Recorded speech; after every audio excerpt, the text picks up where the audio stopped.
TV serial में देखा है कि जब भी कभी कोई व्यक्ति जो है किसी व्यक्ति को जो है अपहरण कर लेता है तो ऐसे परिस्थिति में न्यायालय उस व्यक्ति को जो है गिरफ्तार करती है और गिरफ्तार करने के बाद उसे थाने में बंद कर देती है। लेकिन किस जुर्म में? आप सबने बहुत बार फिल्मों में देखा है कि ऐसा होता है, लेकिन उसे पुलिस जो है गिरफ्तार करके थाने में बंद कर देती है, लेकिन उस पर जो है आईपीसी क्या लगती है या कितने सालों तक के लिए सज़ा होती है, या फिर ये जो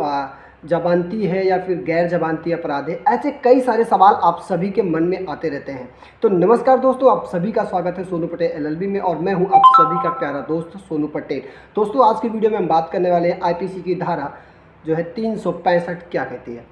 लास्ट वाली वीडियो में हमने बताया था कि जो है आईपीसी की धारा 365 क्या होती है और आईपीसी की धारा 365 में जो है सज़ा का प्रावधान क्या है, या फिर आईपीसी की धारा 365 में जो है जमानती अपराध है या फिर नहीं। इन सारे चीज़ों पे ऑलरेडी मैं चर्चा कर चुका हूं, लेकिन आप सभी का जो है कमेंट बॉक्स में जो है बहुत सारे मैसेजेस आए, ईमेल्स आए कि जो है ये बताइए आपकी जो है धारा 365 में क्या ये जो है गैर जमानती अपराध है या फिर अपराध है। इसमें जो है गैर जमानती अपराध है, इसमें जो है हमें जो है जमानत मिल सकती है या फिर नहीं मिल सकती है, या फिर इस केस में जो है हमें वकील की ही ज़रूरत क्यों पड़ती है। क्या हम बिना वकील के जो है केस को लड़ सकते हैं, या बिना वकील के जो है हम केस को जो है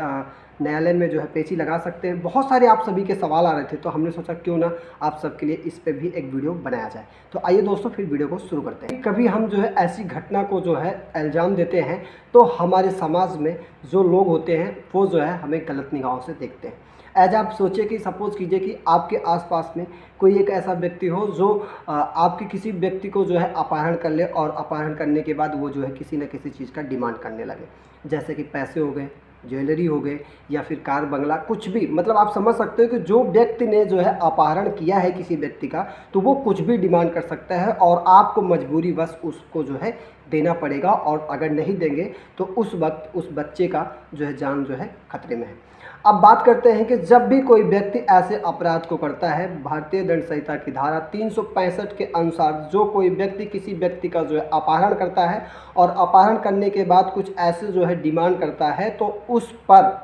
जो है आईपीसी की धारा 365 के थ्रू जो है उस पर जो एक मुकदमा जो है दायर होता है। मुकदमा दायर होने के बाद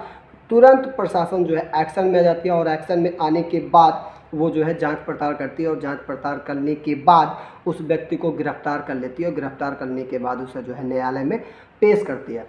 और पेश करने के बाद अब आप सोच लीजिए कि जब उसमें जो है सज़ा के प्रावधान भी क्या हैं। आईपीसी की धारा 365 में सज़ा के प्रावधान क्या है। यदि उस व्यक्ति के ऊपर जो है आईपीसी की धारा 365 के थ्रू जो है मुकदमा जो है दायर हो गया और वह व्यक्ति जो है दोषी पाया जाता है, तो ऐसे परिस्थिति में उसको जो है 1 से 7 साल तक के लिए जो है सज़ा हो सकती है, और ये जो है गैर जमानती अपराध है। इसमें जो है आपको जमानत मिल पाना बहुत ज़्यादा मुश्किल होता है, और आप ये सोचते हैं कि हम जो है समझौता कर लेंगे तो ये जो है एक संज्ञेय अपराध है, यहाँ पर जो है समझौता बिल्कुल भी नहीं हो सकती है। अब दूसरे मामले में हम बात करेंगे जो है आईपीसी की धारा 365 में जो है हमें वकील की ज़रूरत क्यों पड़ती है। क्या हम बिना वकील के जो है केस को लड़ सकते हैं, या फिर हम बिना वकील के जो है ऐसे परिस्थिति में जो है इस केस का जो है हम सामना कर सकते हैं या फिर नहीं कर सकते। आप सभी के बहुत सारे जो है सवाल आते रहते हैं। तो मैं आपको बताता हूँ कि आपके आस पास का एक व्यक्ति है जो आपके ऊपर जो है झूठा अपहरण केस जो है दायर कर दिया है।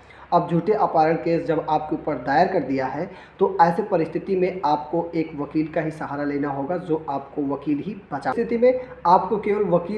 वकील ही जो है आपको सहारा दे सकता है, वकील ही आपको बचा सकता है। जब भी आपके साथ होता है, धारा 365 में ही नहीं, जब भी आपके साथ कोई ऐसा अन्याय होता है या फिर कोई झूठा एफआईआर दर्ज आपके ऊपर जब भी होता है, तो आप उस परिस्थिति में आप वकील से मिल सकते हैं, और मिलने के बाद आप उसे जो है अपनी पूरी जो है जानकारी बताइए कि हमें इस तरीके का जो है हमारे ऊपर जो है केस बना हुआ है और मैं अब क्या कर सकता हूं। तो उस परिस्थिति में तुरंत जो है वकील न्यायालय में जाएगा, और न्यायालय में जाने के बाद वो